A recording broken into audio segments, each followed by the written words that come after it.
Hey guys, Chance here with Rocky Mountain, here to show you our 2019 KTM 450 XCF bike build.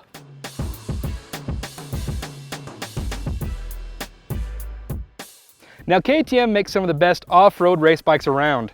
On most any desert or off-road race, you'll usually see one of these bikes up on the podium. Now if you're looking for more basic information about this bike, be sure and check out our first impressions video on that. So the main talking points of this 450 XCF these last few years has been the lightweight. The bikes are the lightest in its class. The high speed stability, they're extremely stable at high speeds, and the raw power. They produce a lot of power, usually the most in its class. So they make a great option for racers. So now in 2019, KTM has kept up with their reputation when it comes to the lightweight. They say this bike comes in at 224 pounds without fuel. The high speed stability they still have, and they've given us more adjustment with the rear axle, so we can pull it back a little bit further, giving us more stability. As for the motor, they've given it a new lower profile cylinder head, giving us some different power characteristics. It's not producing those high horsepower numbers like it did before, and a lot of people are not in favor of this change. However, after riding this bike and putting plenty of hours on it, I've definitely see some benefits to the way the power comes on. Now, if you're looking for some more of that snappiness back, I've got a tip for you later on in the video. Now, this bike will be doing a lot of different riding. We'll do some Moab slick rock, we'll do some mountain single track riding, we'll do some desert races, some enduro cross races, and when the snow melts, we'll even go do some trail cleaning. So this bike has to be a jack of all trades. So the bike handles the high speed very well, but it lacks a little in the slow stuff, which is understandable. It's not made for that. But let me walk you through this bike and show you what I've done to make it that much more enjoyable on the slow stuff. Now, as for the motor of this bike, the power it produces is awesome. It lugs really nicely in stock form, and then it'll rev to the moon until I can't hang on anymore. However, one thing I found myself doing was riding with my right elbow down quite far most of the time, trying to get the power out of this bike that I wanted. And that had partly to do with the throttle cam that comes installed stock. The one that comes installed is what KTM calls their gray throttle cam. It's a longer pull throttle cam. So we opted to switch that out to their black throttle cam, which is a shorter pull that gives me access to all the bike's power quicker.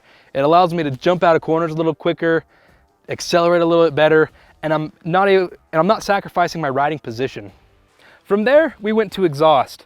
Now the stock exhaust is not horrible. However, in my adventures, I ended up destroying it. So one of the best replacements we could find is the FMF full system. This lightened the bike a little bit. It gives us nice power all throughout the rev range, and I'm still able to retain a spark arrestor, which is nice. And to keep this motor cool when I can't go fast enough, we've thrown on a Tusk digital radiator fan kit. Now this fan bolts to the back of a radiator and allows us to run cooler operating temperatures in slow and technical terrain. And then to protect this powerhouse of a motor, we've thrown on the AXP Racing Extreme HDPE skid plate.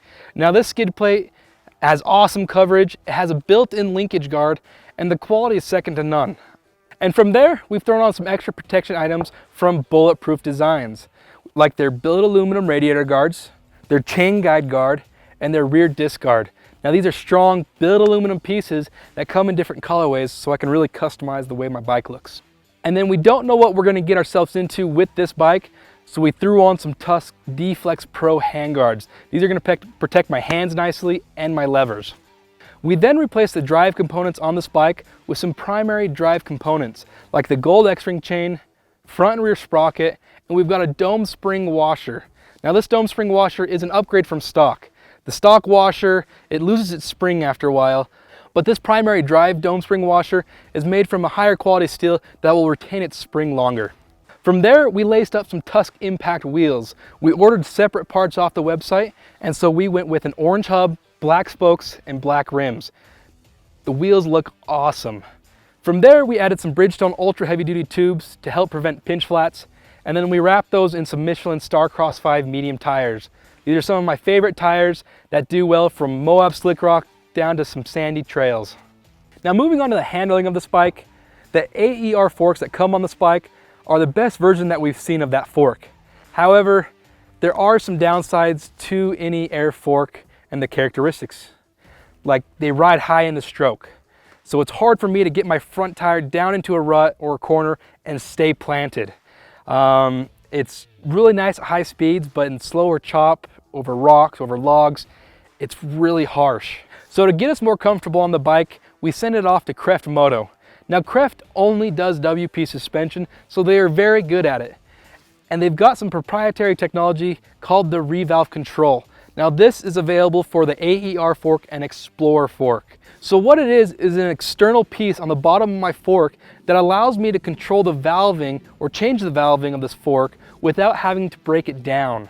So I'm able to ride moto in the morning, change my suspension, and then go ride trails in the afternoon. It's an awesome technology that only they're doing. And on top of that, they've done some micro finishing to the lower fork tubes and shock shaft. And then they set it up to my weight, riding skill, the riding styles I'll be doing, and the suspension is awesome. I'm super happy with it. From there, we added a Ride Engineering Showa steering damper and bracket. Now this is a great option for anyone who doesn't want to sacrifice bar height or position with the big bulky stabilizer up front. It bolts right behind the front number plate and it keeps my bike going straight when I can't quite hang on. We also added their one-piece handlebar mount that gives us a lot of rigidity when it comes to crashes. If I crash, my handlebars aren't going to tweak or turn and be out of place. And up top, we've added the Fastco Fast Flex bars. Now these bars are super strong and they do very well at absorbing harsh impacts and jolts. And they do a great job of allowing me to ride longer without feeling the effects. And connecting my handguards to these bars, I've got the Tusk Flex Bar handguard mounts. Now these mounts do an awesome job of allowing me to mount a wraparound handguard while still retaining the flexing motion of these bars.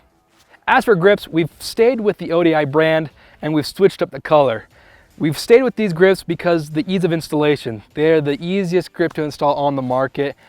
They look great, they're super comfortable, and of course they've got awesome colorways. And to help keep me on this bike, we've added Steg pegs coming from Stegs. So these pegs are awesome. They grab onto the back of my boots and keep me in a good forward riding position, and that relieves a lot of pressure off my arms. So it really helps reduce arm fatigue. And as for the body of this bike, we've kept the stock tank just because that's as many miles as we'll need, and it keeps a nice sleek feel to the bike. And then we've decked it out with some of Cherubi's products, like the X-Brake disc guard, the X-Grip frame guards, and the X-Power crankcase and clutch cover, as well as a full plastic kit to help customize the colorway of this bike. We then covered those plastics with a full matte graphics kit and seat cover coming from Attack Graphics. And then we added a few bling parts because we had to be the best looking thing on the trail. So finishing up, this bike loves the high speed stuff. It loves going fast and it scares me a lot of the time. Now with the help of the suspension, the exhaust, the black throttle cam that will bring back your old KTM power, and a few control items, this bike is now a jack of all trades. It'll do everything I want it to with a little more ease now. And that's it, guys. That's our bike build on this 2019 KTM 450 XCF. It was fun turning a specific use bike into a more well-rounded bike for everyday users. Now, if you have any comments or questions, be sure and throw them below. And if you like this content, hit the subscribe button. And to find all the parts, accessories, and apparel you need, be sure and check out our website. I'm Chance with Rocky Mountain. Thanks for watching.